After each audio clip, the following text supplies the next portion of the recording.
Hello, dear students. Today we are going to look into the introduction of the Unit 1, the Lecture 1, which talks about the Internet.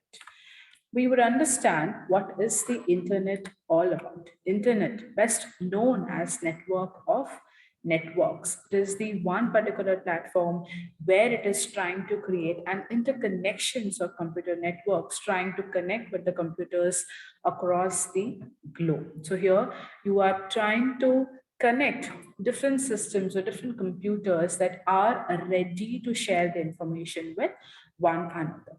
Now, internet had few basic services. That is where it was popular about. First one was the email, which was quite faster than the paper mail that we have seen. And then when you're communicating with the email, not necessary that the person should be available face to face, he or she could receive the email at any point in time. Then email documents can be stored very easily, and they are also available to edit and make changes as per the requirements. Next service that have been seen is the file transfer protocol, or known as FTP, which tries to allows the user to move a file from one computer to another computer on the internet. So here you are trying to learn how are you going to transfer the files from one computer to another computer. When you are going to move the file from one computer to your own computer, that means it's a process of downloading. However, when you are trying to move the information or the file from your computer to a known destination or another computer at a remote area, that is where it is called as an uploading. Now, third one that we have seen is a telenet. Telenet allows a user to log into another computer somewhere on the internet. So here you are going to give them the power to communicate anywhere across the globe using a software on the remote computer. There they are trying to access any kind of the data or the information that they are willing to communicate or share. Next, we have seen into the web, that is the World Wide Web. Now, World Wide Web is trying to explain us how did it try to evolve. But before I explain you what is a World Wide Web, I will take you through a brief timeline on the internet development, and then we should go back to the World Wide Web. Coming to the era from 1958 till 2009, that is a brief timeline that internet have seen a growth in itself. Now, internet was not started for a process of communicating between an individual, but it was started in the year 1958 for U.S. Advanced Research Project Agency, known as ARPA, which trying to reach to the science and military technological development. Here, they're trying to evolve or use the internet for the purpose of the technological development. Then we would have seen that in the year 1961 to 69, research have been taking place on intercomputer communication and networks is going on. What is the kind of the inventions that we have seen in terms of the intercomputers getting communicated with each other. Then 1969, again, ARPANET, that is Advanced Research Project Agency Network, commissioned by US, tries to go live for the very first time, where they try to understand to connect these network facilities among the US universities. Then 1971, Ray Tomlinson creates the first network email applications. The 1973, we have seen the protocols to enable multi-line network internet opportunities that were developed. That is the first international AirPanet connections are made. The 1976, Her Majesty Queen Elizabeth II sends an email for the very first time. So here we are not only seeing the pros of an internet by the year 1978, that is exactly 20 years later, so we have also recorded the first spam email that have been come across. The 1980, this is When Tim Berners develops the rules for the WWW, that is W3 or World Wide Web, or has been considered as the web's father. And then 1982 takes us back to the standard network protocols were established, transmission control protocols were established, and also we have seen that how are these protocols being used into the process of the communication over the computers with the help of the internet. And then we have seen that 1985 gives us a company name Symbolics becomes the first registered .com domain. This is where the first time we have heard the word .com. And then 1987 gives us the US National Science Foundation, which will try to understand the number of internet hosts increasing significantly by this area. So from the era of 1958 till 1987, there have been growth in the usage of the internet overall across. And then they will try to understand and the year in the 1990s, where US Senator Al Gore coins the terms information superhighway, that is the information trying to reach to individuals or to the areas as early as possible, as quickly as possible. And then we have seen 1992, where they try to understand the concept or the phrase of surfing the net. That is where the first time the World Bank goes online, people started coming across to know more insights about the internet development. Then we have seen that by the year 1995, Amazon, that has been launched by the Jeff Bezos, tried to dial-up system as your AOL and CompuServe launch, where they try to understand how basically the search engine is trying to work for them the same. 1996, Yahoo was launched on the stock exchange and shares are up nearly 300% on its very first day. And then 1997, PM3.com is founded. That is the phase of search engine optimization was used for the very first time in the web forum. 1998, we have seen what is extensible markup language, popularly known as your XML, is released to enable compatibility between the different computers. And then this is when Google was founded by Larry and Mr. Brin. 1999, Peter Moses coined the word blog. So we have understood that blog is not a new term that we have come across.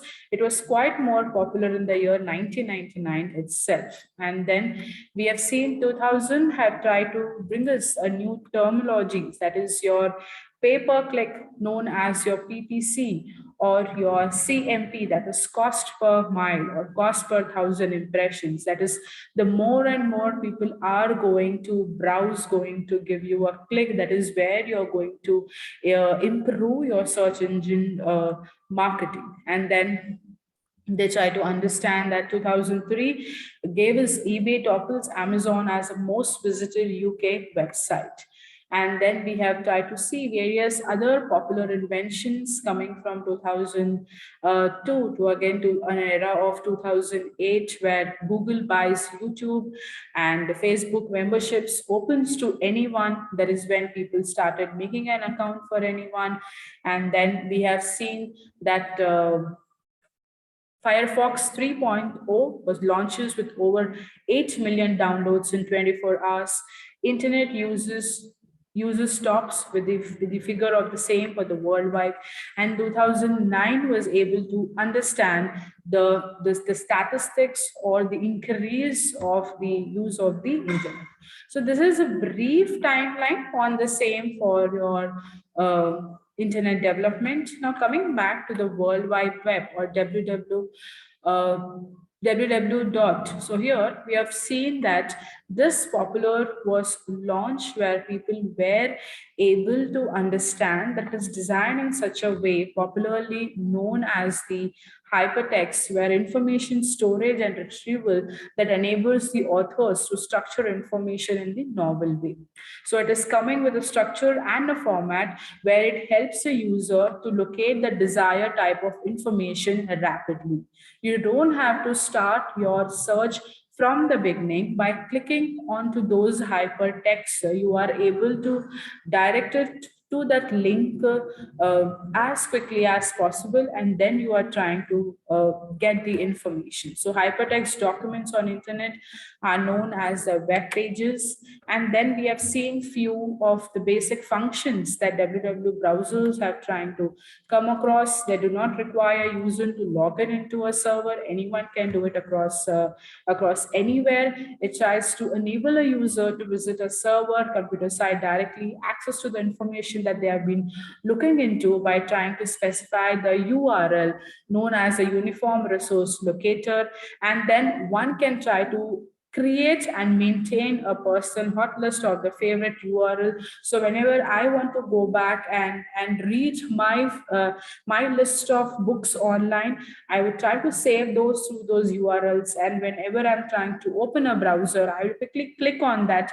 and it directs me to that page where I am interested to read that particular article or the book across.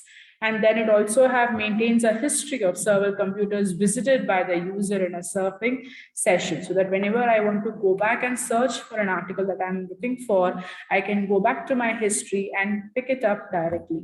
Enable a user to download information is various format. If I'm trying to download the information in any other format and trying to convert it as well, that also is able to possible through the www browsers. Now, a quick briefing on the internet search engine I would take into, where it is basically an application which tries to help the user to identify the information that they are looking for. It is going to, in a simple language, it is going to help the user to identify where is that information available, how can I have an access on that information available. And we have seen on this the same. So this is a quite briefing of the same. I will take you through the basics or the meaning of the online marketing for this particular session. Now, when I say online marketing, we have seen what is an internet, what is the basics, what are the different services provided by the internet, or how internet have grown over a time period. Now, when it comes to the online marketing is a marketing of the products or services over the internet. As simple as that we have seen. Now, it does not only trying to relate of marketing the product and services over the internet, but it also tries to understand different technical aspects that have been required on an internet, trying to progress, trying to develop, trying to advertise and sales. So in a simple words, I would say that when I say online marketing, it also tries to work on your online marketing mix as well. So different authors have given us different types of the definitions across. Here one that I have is a set of powerful tools and methodology used for promoting products and services through the internet. Internet marketing is also known as the digital marketing, web marketing, or search engine marketing, or even search marketing, where they are going to identify into different other aspects to reach out to their customers to the platform of the virtual. Now, they try to explain us few benefits of the same, where I would say that first one is growth in the potential. Rather than trying to waiting for the customer to walk into the store, I would better take up my business to the consumers who is trying to give me potential customers in a potential market, is giving me an opportunity to grow and expand my business. Reduce expenses. I don't have to trying to render my different products or services in only restricted to an outlet or brick and mortar. I was able to convey the same, trying to work through the different expenses that are involved into trying to reduce the same. Elegant communication, I can try to select any forms of communication tools and then try to communicate with my target customers, where the message could be delivered in a more efficient manner. better control. I have a control through my website analytics or through my B2C analytics, where I'm able to understand what exactly is my customer looking in for. Improve customer service. I'm able to open a ticket to sort out any kind of the query from the customer and also try to understand the query immediately and respond as fast as possible. Competitive advantage. Companies who were able to learn what is internet marketing were able to replace their business through a strategy, through a promotion of marketing to internet marketing, had that competitive edge over the other competitors. So these are the basics of the online marketing. We have seen how benefited it is. So in the next class, we'll also try to understand what exactly is the second part of the same. Thank you.